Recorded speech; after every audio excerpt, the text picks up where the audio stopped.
only water this video. I'll share this video. Yeah.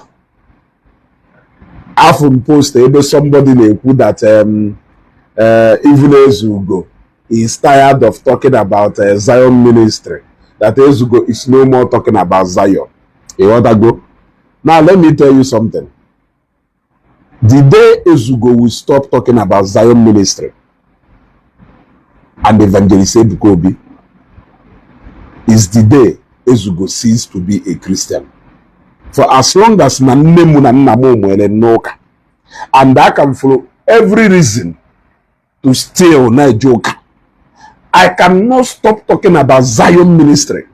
Yes, only I monitor my page within the past few days. Therefore, Namade post to see regularly as I do say before. That is because there is something, a project I am working on. There is a project I am working on which I am going to unveil to you people within the shortest time. I have a project I am working on. In fact, multiple projects that I'm working on. But I am going to unveil one of them within the shortest time. And that is what I have been engaged on within these past few days. So if you say that Ezugo is no more talking about Zion ministry or Evangelist Ebuka Obi, then I go, how? Okuko oyejigono zomo.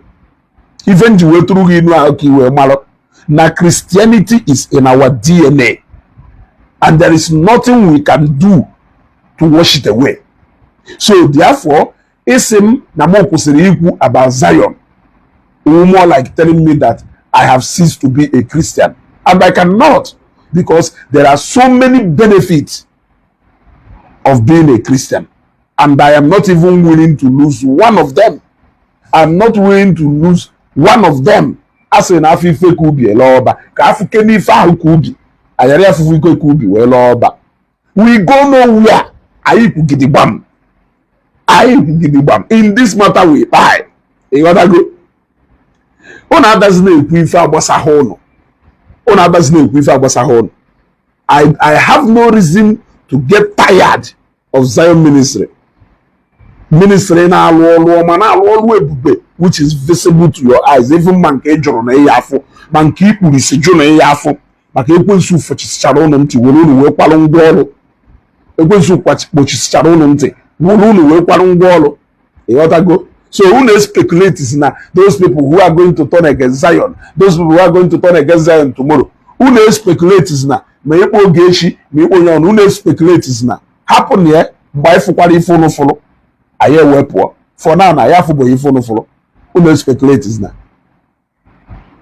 I stand with Zion 100%. I stand with Evangelist Ebuka Obi 100%. Or short to go, or short to go, even if they do. So, as you go, I am working on projects, and I need to unveil one within the shortest time. That is why I have been engaged. For the past 5 days or 6 days, I'm not as active to say that. That is because, just look at today again. In the morning, I left my house in the morning. This is when I so man and I made that video. The same thing with the previous days. You gotta go. This is schedule. But in between that time, we will be there to give woto to those who deserve woto.